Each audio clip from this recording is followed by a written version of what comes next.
माझ्या महाराष्ट्रातील बांधवांनो, भगिनींनो आणि मातांनो, नमस्कार. जय महाराष्ट्र.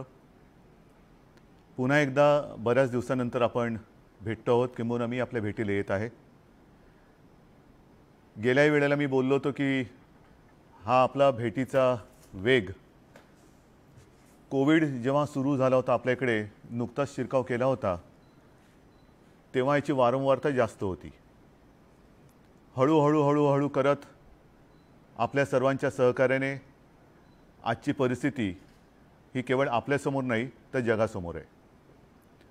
मी आजपर्यंत जे जे काही आपल्याला सांगत आलो ते आपण अगदी मनापासून अंमलात आणत गेलात.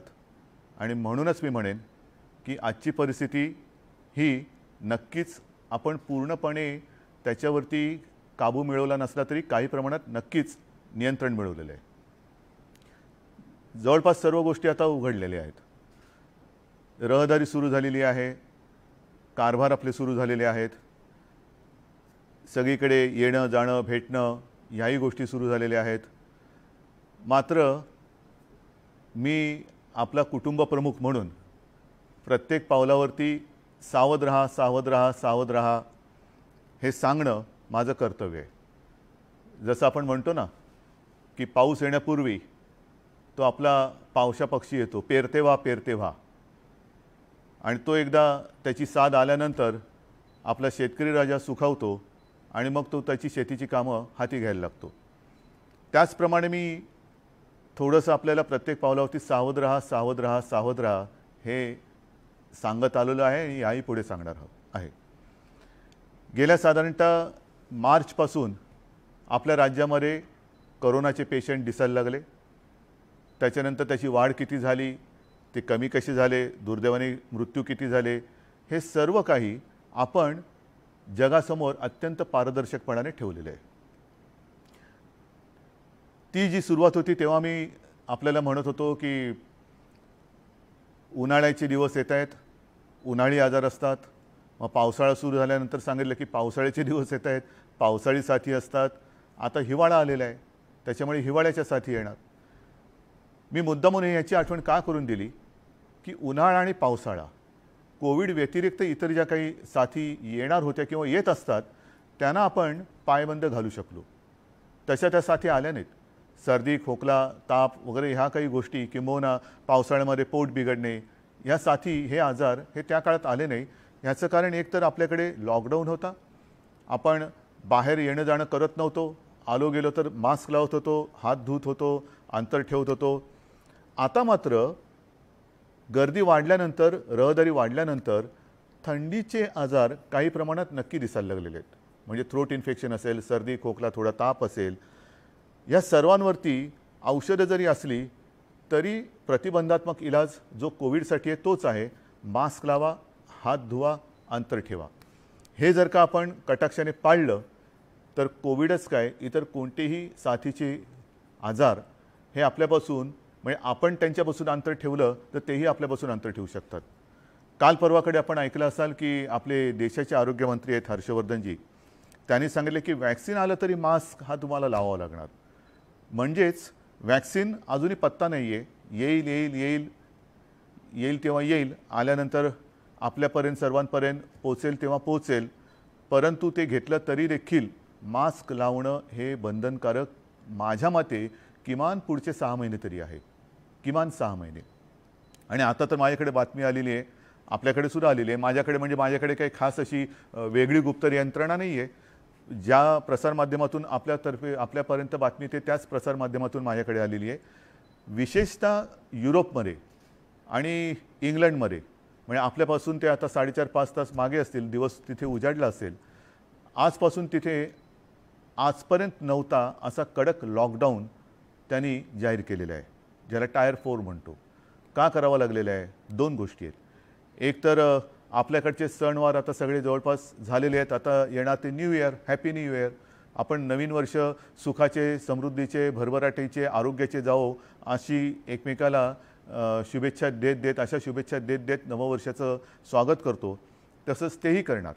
आणि हाच एक जो काही टप्पा आहे तो तिथे फार गर्दीचा असतो. एक तर कडाक्याची थंडी आहे, त्याच्यामुळे गर्दी टाळण्यासाठी म्हणून त्यांनी लॉकडाऊन तर केलेला आहेच, पण त्याहीपेक्षा एक वेगळी बातमी अशी आहे की ह्या कोरोनाने तिकडे आपला थोडासा अवतार बदललेला आहे. त्याला वैद्यकीय भाषेत किंवा त्या त्या संज्ञा ज्याला असते त्याला R0 असा एक तो व्हायरस आहे. हा व्हायरस काय करतो तर तो झपाट्याने पसरतो. म्हणजे आजपर्यंत कोरोनाचा व्हायरस ज्या गतीने पसरत होता त्याच्यापेक्षा काही अधिक पटीने, म्हणजे असं म्हणा ना की काळाप्रमाणे बदलायला पाहिजे, तो व्हायरस पण बदलला. त्यानेसुद्धा आपला वेग वाढवलेला आहे.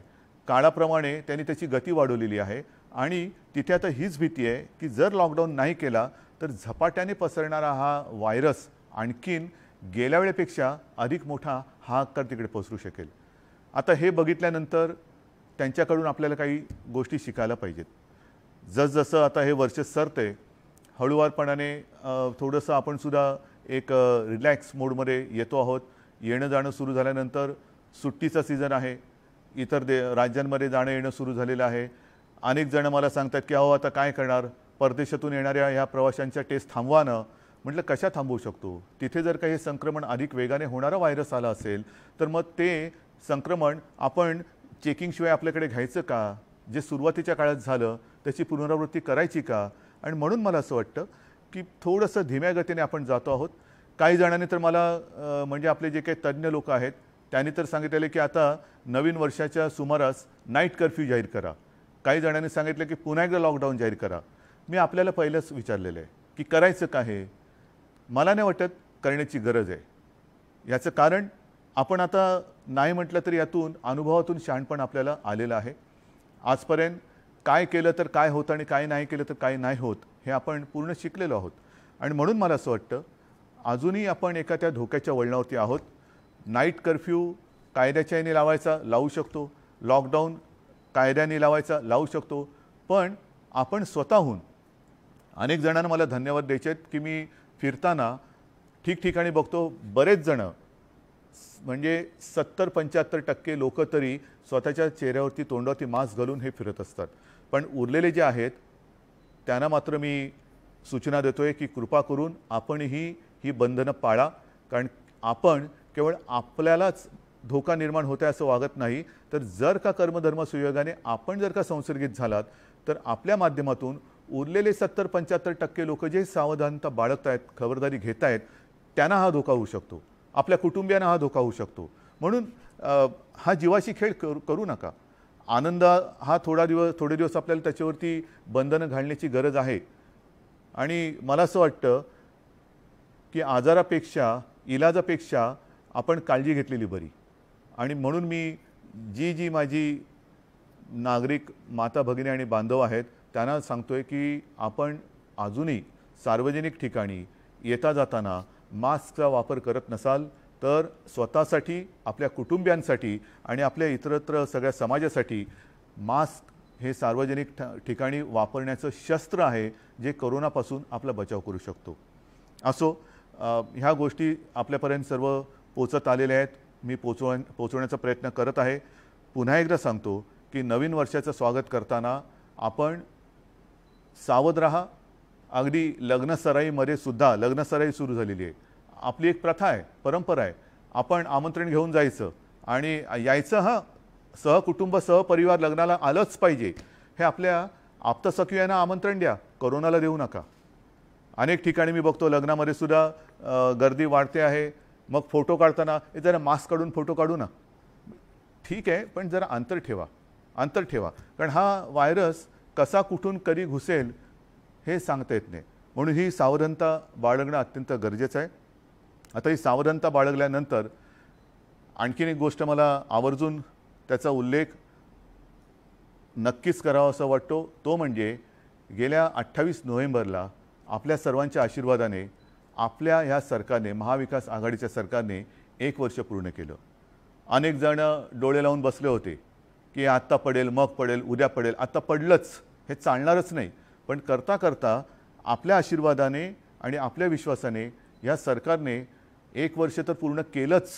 पण ते वर्ष पूर्ण करताना जगात 100 वर्षापूर्वी कदाचित अशी परिस्थिती जी आली होती त्याच्यानंतर आरोग्यविषयक जी बिकट परिस्थिती जगभर निर्माण झालेली आहे तिचा सामना करत करत आणि अर्थात राजकीय हल्ले परतवत विकास करत 1 वर्ष पूर्ण केलेलं आहे. हो, विकास नक्कीच केलेला आहे. मी गेल्या महिन्यापासून आता विकास कामं जी आपल्या राज्यामध्ये सुरू आहेत त्यांची पाहणी स्वतः सुरू केलेली आहे. सुरुवातच केली ती माननीय हिंदू हृदय सम्राट बाळासाहेब ठाकरे समृद्धी महामार्गाच्या एकूण कामाच्या प्रगतीचा आढावा घेऊन. नागपूरपासून सुरुवात केली, मध्ये 2-3 ठिकाणी उतरलो, रस्त्याचा दर्जा पाहिला, मग वन्य प्राण्यांसाठी त्याला अंडरपास कसे दिलेले आहेत, काम किती वेगाने चाललेलं आहे, मग ते काम कधी पूर्ण होईल. आणि तिथे आपल्याला कल्पना असेल, मी सर्वांशी बोलून जाहीर केलं की येत्या 1 मेपर्यंत नागपूर ते शिर्डी हा जो काय टप्पा आहे हा वाहतुकीला आपण उघडत आहोत. नागपूर ते शिर्डी. त्याच्यानंतर आता सिंधुदुर्गचा एअरपोर्ट जो गेल्या 1 मेला आपण सुरू करणार होतो, पण कोरोनामुळे थांबलं, कारण त्याची काही उपकरणं ही परदेशातून येणं बाकी होतं. ती आल्यानंतर येत्या जानेवारी महिन्यामध्ये तो विमानतळ हा आपल्यासाठी खुला करण्याचा आपला प्रयत्न आहे. नव्हे, तो पूर्ण केल्याशिवाय आम्ही राहणार नाही. अनेक गोष्टी आहेत. मग म्हणे मी कोयन्याचं धरण बघून आलो, कारण तो एक चमत्कार आहे. मोठं धरण आहे, आपल्याला आपल्या आयुष्यात प्रकाश टाकणारं ते एक महत्त्वाचं केंद्र आहे. ते केंद्र मी बघून आलो. मुंबईचा कोस्टल रोड पाहिला. लोणावळ्याच्या इथे सुद्धा जो मुंबई पुणे रस्ता आहे त्याच्यात आपला प्रवास हा प्रवासाचा वेळ आणखीन कमी करणारं एक टनल, मोठं टनल हे तिकडे करतो आहोत. त्याची प्रगती बघून आलो. हे सगळं मी का सांगतोय की सरकार नेमकं काय करतोय. धोरणं तर जाहीर झालेली आहेत, निर्णय जाहीर झालेले आहेत. शेतकऱ्यांची कर्जमुक्ती पहिल्या टप्प्याची झालेली आहे. जी संकटं आली त्याच्यामध्ये मग ते निसर्ग चक्रीवादळ असेल, पूर्व विदर्भातला पूर असेल, नंतरची अतिवृष्टी असेल, सततवृष्टी असेल, त्याच्यानंतर कापसाची खरेदी असेल, सगळ्याच बाबतीत जे काय करता येणं शक्य असेल ते आपण पूर्ण करतो आहोत. हे करताना आपल्याला सर्वांना कल्पना आहे आर्थिक चणचण आहे, नक्कीच आहे. आर्थिक चणचण हे मी एवढ्यासाठी सांगतोय कारण आपल्यात असं म्हटलं जातं की सगळी सोंगं आणता येतात पण पैशाचं सोंग आणता येत नाही. आणि हे प्रामाणिकपणाने मान्य केलं पाहिजे की आर्थिक चणचण ही आहे, पण आर्थिक चणचण असतानासुद्धा केंद्राकडनं येण्याचे पैसे बाकी आहेत, धीम्या गतीने येत आहेत, हळूवार येत आहेत. हे सगळं जरी असलं तरी आपण रडत नाही बसलेलो आहोत. आपण आत्मविश्वासाने एक पाऊल पुढे टाकत चाललेलो. एक गोष्ट आणखीन समाधानाची आहे की जगभर लॉकडाऊन असतानासुद्धा आपल्या महाराष्ट्राने जो विश्वास आणि आपली प्रतिमा जी जगभर केलेली आहे त्यातून काही हजार कोटींचे सामंजस्य करार हे अनेक राष्ट्रीय आणि आंतरराष्ट्रीय कंपन्यांसोबत आपण केलेले आहेत. अनेकदा असं होतं की करार कागदावरती राहतात, करार होतात आणि पुढे ते सगळे करार रद्दीत जातात. तसं नाही आहे. मी आपल्याला गेल्या वेळेला सांगितलं होतं की जून-जुलैमध्ये जे करार झाले होते त्यातले जवळपास 70% काम म्हणजे काय, जागेची देणं असेल, त्यांचं कागदपत्रांची पूर्तता असेल, ह्या सगळ्या गोष्टी ह्या पूर्ण झालेल्या आहेत. त्याच्यात आणखीन आता प्रगती झालेली असेल. तर एकूण काय की आपण ह्या सगळ्या गोष्टी करतो आहोत, करत चाललेलो आहोत. मध्ये 2 दिवसाचं आपलं विधानसभेचं अधिवेशन झालं. त्या अधिवेशनाच्या शेवटच्या टप्प्यात मी जाहीर केलं की आपला महाराष्ट्र हा गडकिल्ल्यांचा आहे, लढवयांचा आहे, छत्रपती शिवाजी महाराजांचा आहे, तसाच तो आपल्या साधू संतांचा आणि देवादिकांचा पण आहे. एक संस्कार आपल्याला महाराष्ट्राला आहेत, संस्कृती आपल्या महाराष्ट्राची आहे. आपल्याकडे संस्कृती आहे, विकृती नाही आहे. हा जो काही वारसा आहे, वसा आहे, तो वारसा हा आपण जपला पाहिजे. मग काय करायचं. संस्कार आणि संस्कृती आहेच, पण आपली जी काही श्रद्धास्थानं आहेत ती म्हणजे आपली प्राचीन मंदिरं. अनेक मंदिरं मी मुद्दामून एक उदाहरण देईन की काही वर्षांपूर्वी मी आपल्या मुंबईच्या बाजूला अंबरनाथचं मंदिर आहे, अंबरनाथ शिवमंदिर, त्या अंबरनाथच्या मंदिरात गेलो होतो काही वर्षांपूर्वी. जाताना नाकावरती रुमाल ठेवूनच आत जावं लागलं. म्हणजे आसपास जणू काही उकिरडा होता, कोणाचंही लक्ष नव्हतं. आपले भक्तगण येत आहेत, करणार काय, मंदिरात जायचं. पण मंदिरात जाताना एक भावना पाहिजे, एक पवित्र भावना पाहिजे, पावित्र्य पाहिजे, स्वच्छता पाहिजे. ही तिथे काही नव्हती. आणि मग त्याच्यानंतर मी अभिमानाने सांगेन आपला खासदार जो श्रीकांत शिंदे आहे, श्रीकांतला मी सांगितलं की अरे श्रीकांत, तुझ्या वॉर्डामध्ये हा मोठा असा हा ठेवा आहे, काहीतरी कर. आणि त्याच्यानंतर त्यांनी जे काही तिथे केलेलं आहे अजूनही करतोय. अंबरनाथ महोत्सव सुरू केला, आणखीन तिकडे सुधारणा करतोय, बऱ्याच काही गोष्टी करतोय. अशा पद्धतीने एवढ्या जरी नसल्या तरी निदान साफसफाई स्वच्छता येण्या जाण्याची उत्तम सोय, जर कोणी तिकडे आजूबाजूला राहायचं म्हटलं तर राहण्याची सोय, एक बाग बगीचा, म्हणजे गेल्याबरोबर वाटलं पाहिजे मंदिरात जाण्याच्या आधीपासून मनात एक पवित्र भावना निर्माण झाली पाहिजे. मग काही ठिकाणी मंदिरांची डागडुजी असेल तर ती करण्यासाठी सुद्धा आपण एक योजना आता राबवत आहोत. या अशा सगळ्या गोष्टी करतोय. म्हणजे संस्कृती आहे, विकास आहे, कृषी आहे, शिक्षण आहे. शिक्षणाच्या बाबतीत मात्र अजूनही थोडीशी अडचण आहे, जरूर आहे, कारण करोना अजूनही तसा जात नाही आहे. आपण मध्ये प्रयत्न केला शाळा उघडण्याचा. आता शाळा उघडायच्या का? काही पालकांचं म्हणणं आहे आणि ते बरोबर आहे, कारण परदेशामध्ये शालेय विद्यार्थ्यांना सुद्धा कोरोना झालेला आहे आणि म्हणून आपण थोडंसं धीम्या गतीने त्याच्याकडे जातो आहोत. लवकरात लवकर आपण निर्णय घेण्याचा प्रयत्न आहे, पण याच्यासाठी मला आपलीच मदत लागणार आहे. आपण जर का ही सगळी पथ्य पाळली आणि कोरोनाचा जो जोर आहे तो आपण पूर्ण खाली जसा आत्ता आणलेला आहे तसाच तो ठेवला किंवा आणखीन खाली नेऊ शकलो तर शाळासुद्धा आपल्याला बिनधोकपणाने लवकर उघडता येतील. विकास करत असताना नवीन नवीन काही गोष्टी येत आहेत, त्या वेळोवेळी मी आपल्याला सांगतो. काही जणांचं म्हणणं आहे की विकासाच्या आड काय येता तुम्ही? कुठे आलो विकासाच्या आड? समृद्धी महामार्गाचा विकास किंबहुना प्रगती मी बघितली, अनेक ठिकाणी अजूनही मी जाणार आहे. म्हणजे आज आपल्याशी बोलल्यानंतर मी मुंबईतल्या मेट्रोच्या कामांची प्रगती बघायला जातोय. त्याच्या आधी गेल्या महिन्यामध्ये मुंबईचा जो कोस्टल रोड आहे त्याची पाहणी करायला गेलो होतो. आता हे मी करतोय.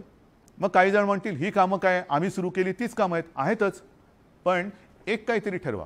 मी कामाला स्थगिती देतोय का कामाची प्रगती बघतोय? मी कामाची प्रगती बघतोय, त्याच्यावरती स्वतः लक्ष ठेवतोय. कोस्टल रोडसुद्धा हे मूळ आपलं स्वप्न. अनेक वर्षांपासून त्याच्यावरती चर्चा सुरू होती. एकदा दोनदा तीनदा त्याचे प्लान्स बनवले गेले. असा न्यायचा का तसा न्यायचा, इकडनं अंडरग्राऊंड जायचं का तिकडनं फ्लायओव्हरने जायचं, ही चर्चा करून करून करून आता तो गेल्या 1-2 वर्षापूर्वी त्याची सुरुवात झाली. सुरुवात झाल्यानंतर आपले कोळी बांधव आहेत, त्यांचा थोडा एक गैरसमज होता, ते कोर्टामध्ये गेले. आपण कोर्टामध्ये जाऊन आपली बाजू मांडली, त्यांना समजून सांगितलं आणि आता मात्र तो वेगाने सुरू झालेला आहे. हे अशा गोष्टी होत असतात.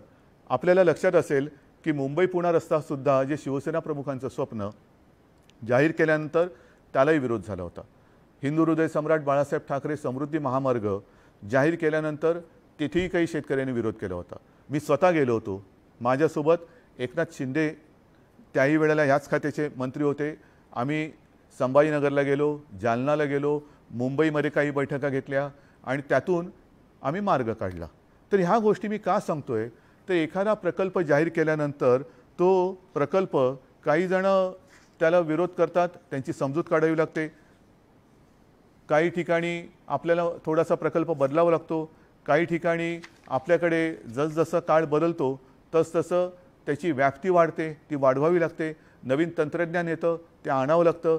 आता हे मी तुम्हाला सांगत असताना अमरावतीला लोअर पेडी सिंचन प्रकल्प लोअर पेडी सिंचन प्रकल्प. आता प्रकल्प काय होता, या प्रकल्पाचा खर्च माझ्यासमोर मी कागद घेऊन बोलतोय 2008-9 साली 594 कोटी होता. तो 16-17 मध्ये वाढून साधारणतः 1600 कोटी झाला.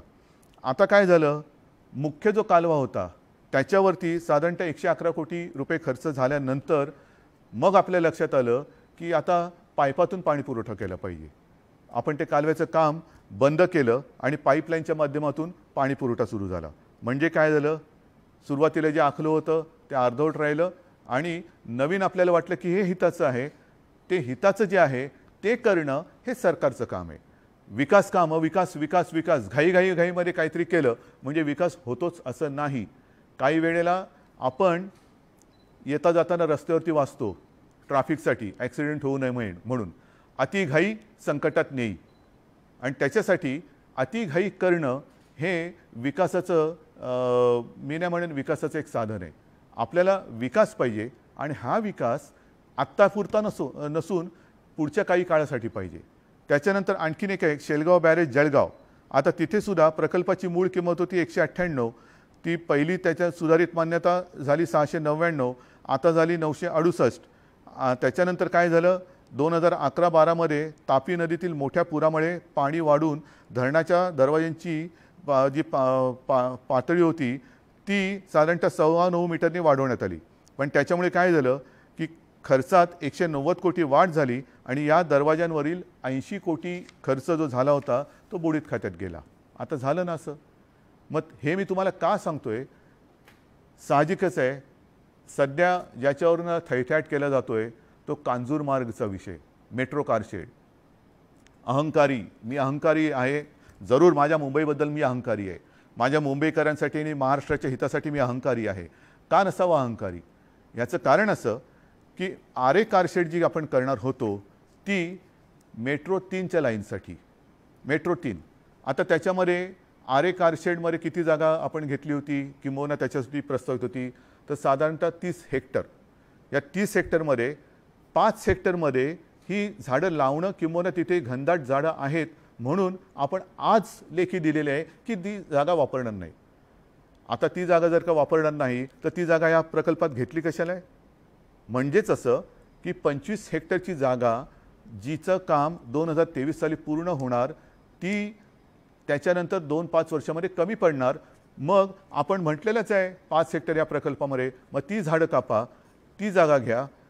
ती जागा घेतल्यानंतर पुन्हा 2031-35 पर्यंत ती जागा कमी पडणार, आणखीन घ्या, आणखीन घ्या. म्हणजे जंगल मारत मारत मारत हे खतम करायचं आणि तिकडे फक्त एका लाईनसाठी आपण कार डेपो करायचा.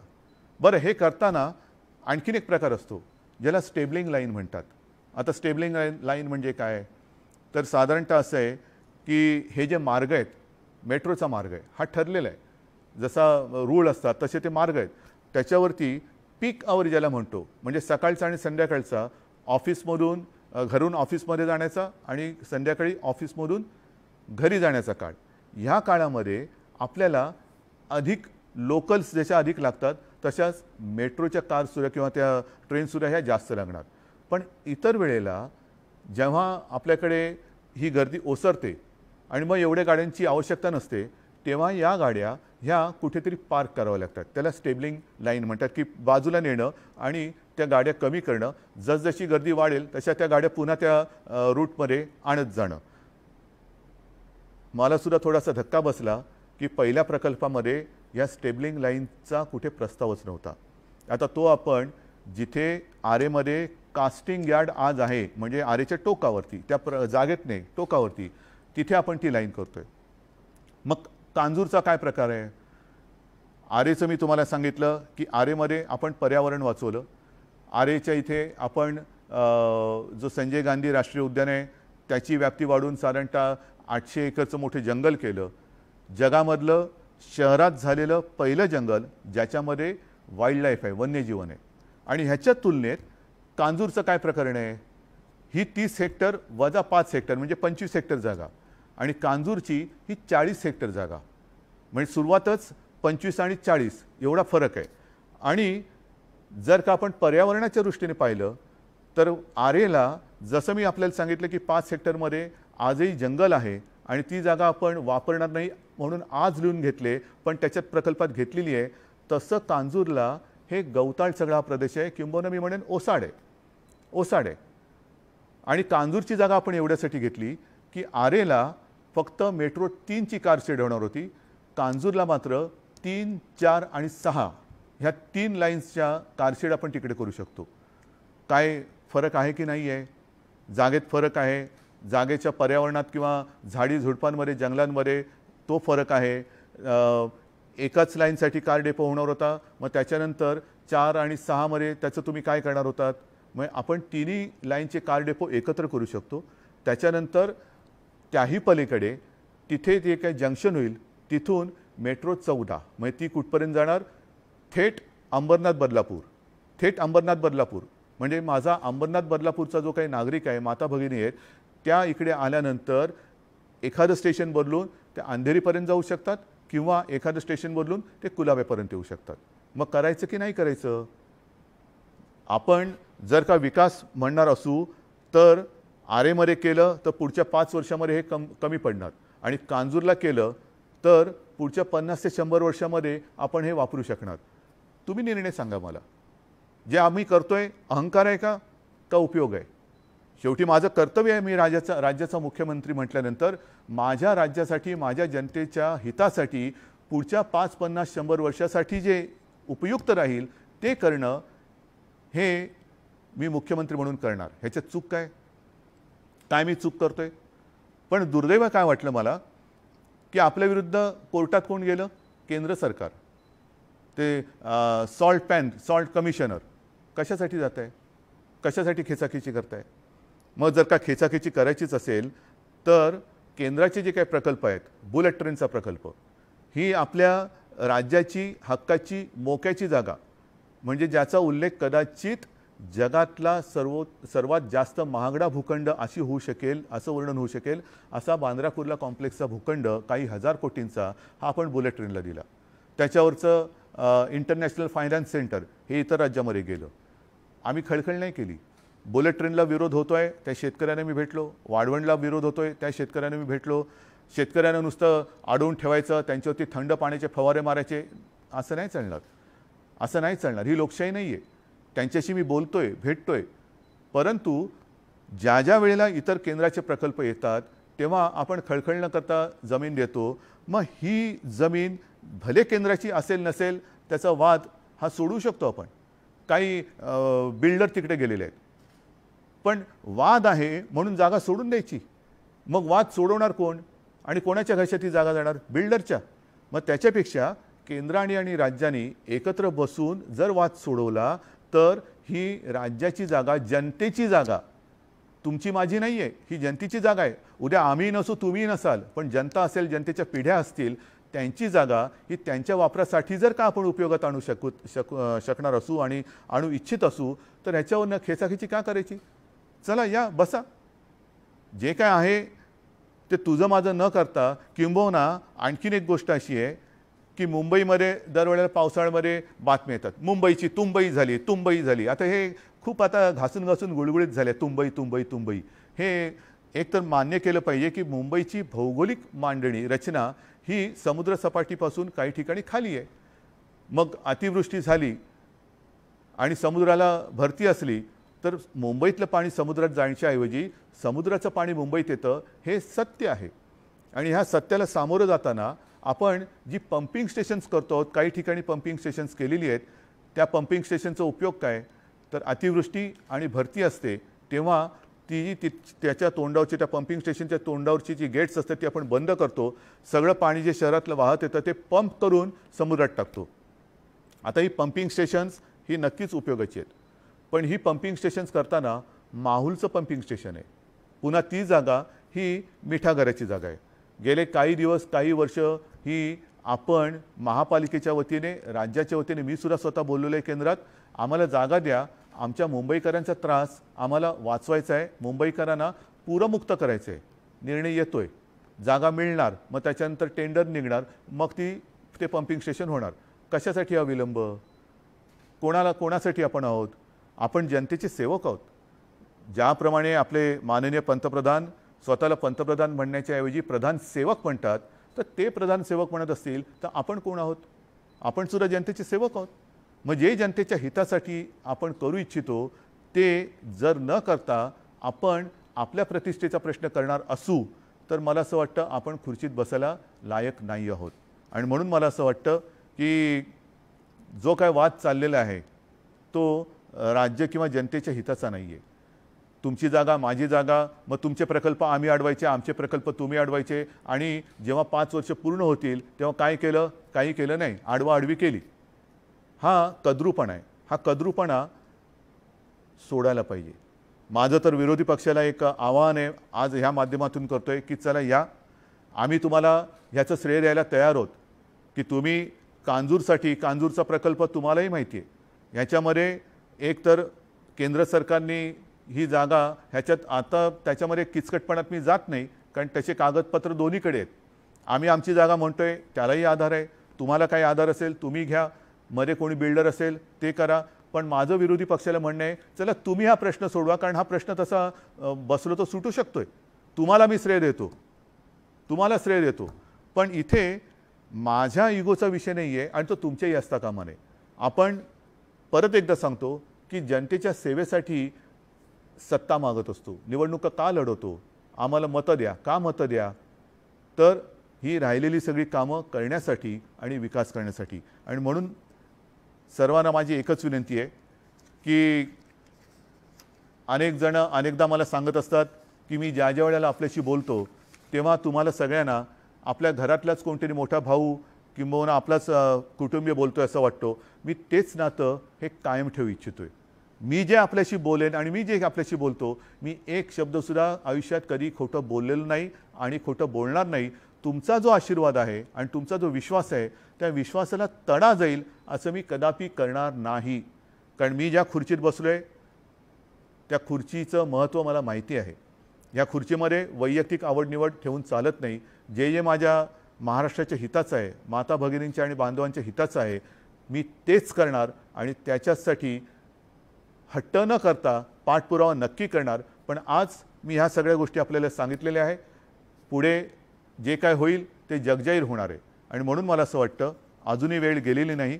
विकासाला थोडासा अवधी लागला तरी चालेल, वेळ लागला तरी चालेल, पण विकास हा दूरगामी त्याचे परिणाम लक्षात घेऊन झाला पाहिजे. आणि तो जर का नसेल तर तात्कालिक विकासाला काडीचा अर्थ नसतो. ज्याप्रमाणे आपल्याला माहिती आहे की मुंबईमध्ये सुद्धा काही ठिकाणी स्कायवॉक केले गेले होते. आम्ही राहतो त्या कलानगर जंक्शनला स्कायवॉक झाला होता. काही वर्ष राहिला तो, मग ते हालायचा, लोक म्हणायचे तो जाताना हलतो, हे होतो ते होतो. आणि आता जर बघितलं तर तो स्कायवॉक तोडावा लागला. कारण प्लॅनिंग नव्हतं. करायचं म्हणून केलं आणि नारळ फोडले, उगाचच काहीतरी फिरलं म्हणजे विकास नाही. खोटे विकास नको. ह्याच्यामध्ये वेळही जातोय, पैसाही जातोय आणि प्रगतीसुद्धा अडते. आणि त्याच्यासाठी मला असं वाटतं जे काही आपण करू ते विचार करून समजून करू आणि भावी पिढ्यांच्या भवितव्याचा विचार करून करू, एवढीच माझी एक नम्र विनंती आहे. सर्वांना मी पुन्हा एकदा धन्यवाद देतो. पुन्हा एकदा सांगतो, कोरोनाचा धोका हा टळलेला नाही आणि तो टाळायचा असेल तर आपण कुठेही गाफील राहू नका. अनावश्यक ठिकाणी गर्दी करू नका. उगाचच रात्री संध्याकाळी एकत्रित येऊन मास्क काढून बोलू नका. मास्क लावा, अंतर ठेवा आणि हात धुत राहा. धन्यवाद. जय हिंद, जय महाराष्ट्र.